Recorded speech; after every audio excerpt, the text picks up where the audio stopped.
Greetings, ladies and gentlemen, and welcome to this latest edition of Tales from Outer Space, where I take stories from across the internet and read them for your entertainment. This particular story is called Bargains at the Space Market, written by MarlynnOfMany. This was by far the sleaziest place we'd stopped for supplies, at least while I'd been part of the crew. For all I knew, the upstanding little courier starship had visited some real dives under the previous leadership. But Captain Sunlight was both respectable and smart. I wondered whose idea it was to stop at this freewheeling anarchy market, set up on an asteroid that somebody had installed a gravity generator on. There was an atmosphere, too, and a wide variety of stalls on this mile-long hunk of rock, but not much in the way of oversight. I saw 2 different fistfights in progress amongst the other ships while we exited onto the landing pad. "Okay," announced Captain Sunlight, standing as tall as she could, which wasn't much. Lizardly little thing that she was, but she looked dignified. "Mimi, Blip, and Blop, come with me. Trilly, take 1 or 2 of the others with you. Anyone else object to staying to guard the ship?" There was a hearty chorus of no's. Z turned the faceted eye on the pair of bystanders walking a little too close, clicked his pincher arms at them until they scooted away. In the distance, something that looked like a firework colored the sky. A polite claw tapped my elbow. "Want to come with?" asked Coles, the heat seeker with the dull red scales. He was both shorter and stockier than the captain, and more importantly, he was good friends with Trilly. "It's a pretty interesting place, sir. I've been here once before." "How safe is it?" I asked, wanting to be convinced. There were some bizarre things for sale in the stalls visible from here.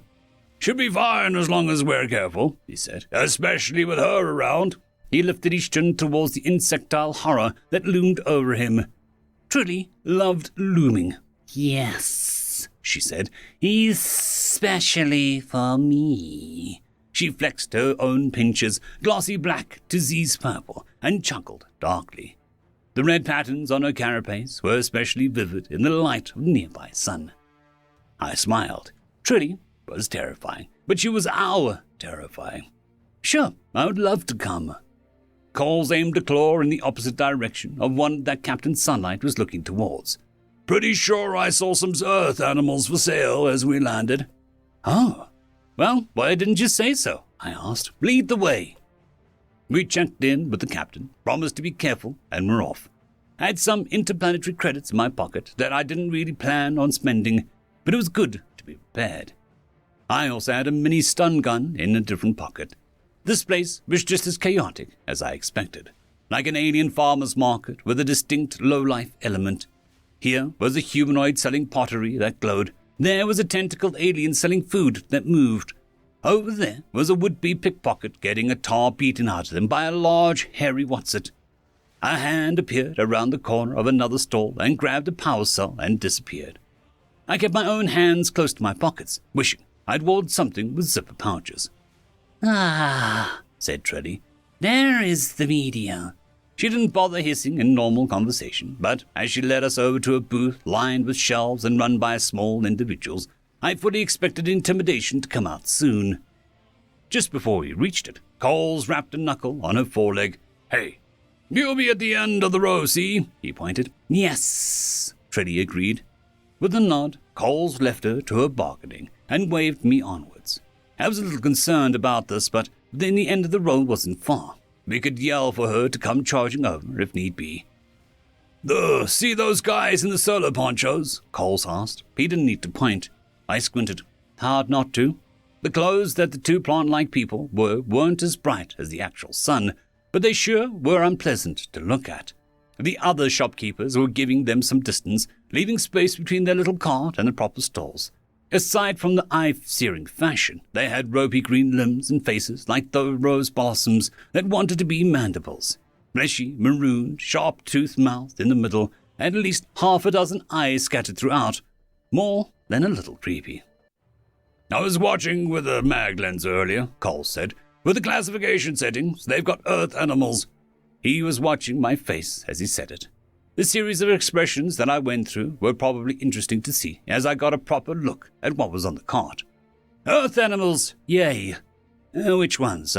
Those look like fish bowls, but there's no water inside, just, fur?" Those cats shoved into fish bowls. I felt my face grow stone. Coles, I said. Who do we report animal cruelty to around here? One of the plant guys was waving a bowl around, shouting about potted predators. A passerby turned him down, and he yelled an insult after him.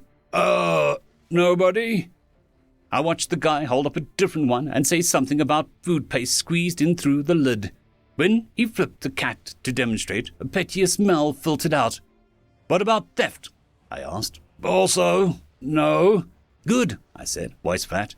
Go get Trilly, then help me steal these. It took less convincing than I thought. Trilly already had her selection of media in a bag slung behind her when she chuckled evilly. Coles cracked his knuckles and talked strategy. Then we went for it. Hello, I said, approaching the sellers alone. How many of these do you have? Everything on this cart, said the taller one with the bigger blossomed head. Limited supply, very valuable. Get them before they're gone. He picked up a fishbowl full of grey fur, turning it like a fine art appreciator. The tiny face with big eyes peered out, mewing silently. Stars! These were kittens. You don't have a source for more? I asked, trying to sound unimpressed. These are very exotic, from faraway planet, he said. The short one bent to pull a big bowl from the bottom shelf of the cart. Perhaps we could interest you in a larger model. It's a one of a kind. That's the mother cat. Good. I straightened up. Now take all of them, I said. Every one you have. The sleazy pair chortled and fawned and named a price that could have bought a single-seater spaceship. I spilled out my tiny stun gun and aimed it at the tall one. No, I'll just be taking them. They, of course, laughed at me and pulled out their own weapons, which Cole had spotted and identified through the holsters. These were also stun guns, but a bigger and more painful model that put mine to shame. They weren't, however, very effective on people with exoskeletons. Trilly leapt out from behind the nearest stall, crossing the distance in a heartbeat of flashing black and red limbs, then reared up to stand over them with the pincers flared, shrieking at ear-splitting volume. I'd already ducked to the side, so while they stumbled back and aimed, I got a great view of Coles jumping forward to grab their stupid ponchos and yank them off their feet. One of them shot Trilly in the foreleg, making her hiss a little, but the other didn't even manage that. And before I could use my little pea-shooter, Coles had tackled them and wrestled the guns from both.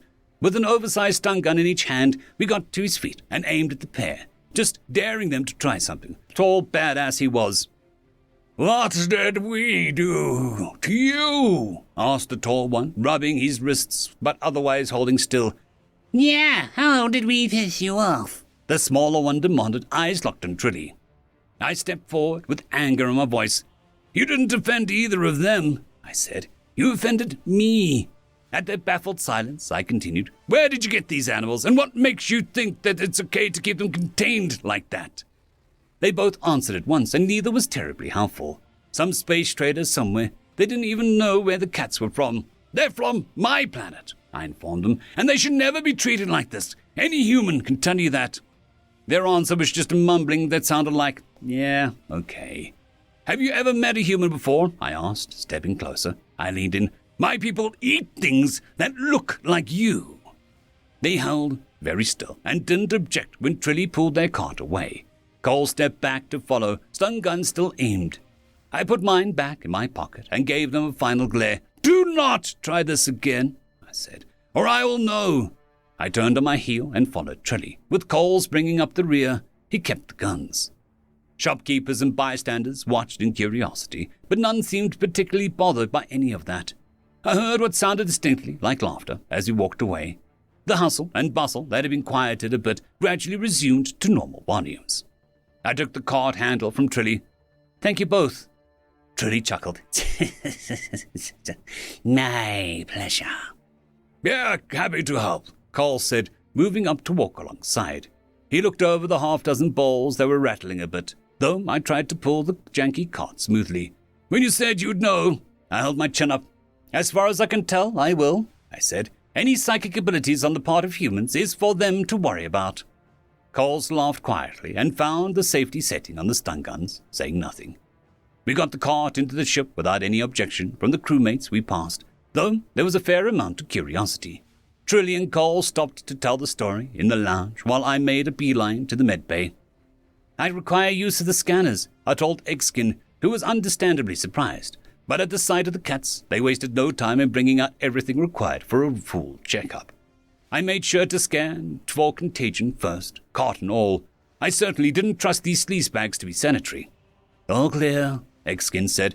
They pulled gloves on over the yellow-green scales. Do we have spare carrying crates in the storage? Oh, good point. We should put the family together. I opened the door and leaned into the hallway. Hey, Mur, could you please bring a mid-sized carrying crate? It's urgent. Mur had been going on a different direction, but he turned readily and had dark blue tentacles and said, Sure thing. Thank you, I called after him. He was back in no time with his crate, an ideal size for us to put Mama Cat into after her scan.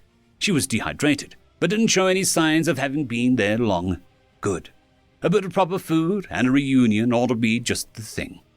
When we put the first kitten in with her, the purring was so loud it brought tears to my eyes.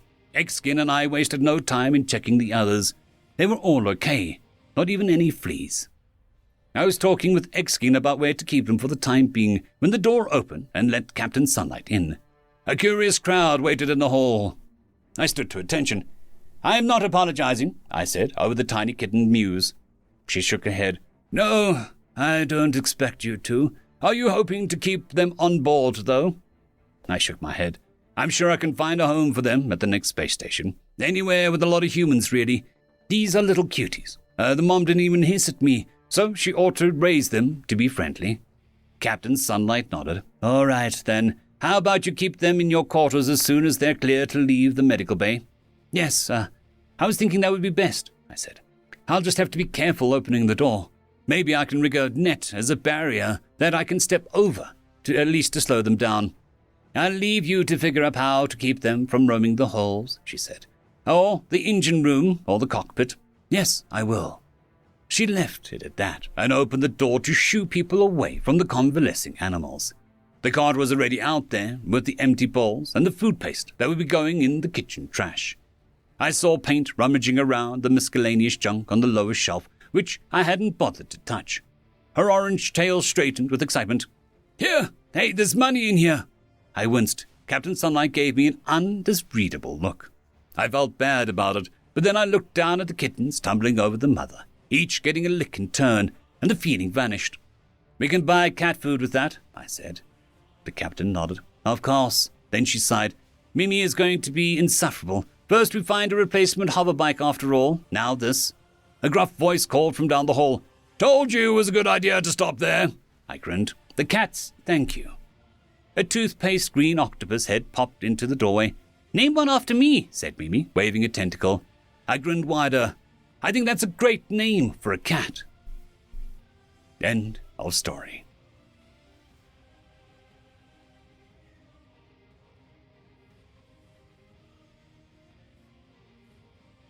There is a new legend on the horizon. Blueberry Cat has taken the T6 Patreon spot. Thank you very much, and I'm sure that I speak for everyone when I say that. I would just like to thank our T5 members, Lord Azrical, Ambrose Cattell, Quantum Wednesday, Drexoon WRE, Blueberry Cat, Cam Maxwell, Casper Arnholtz, Bushmaster 177, and Leslie 517. Thank you very much.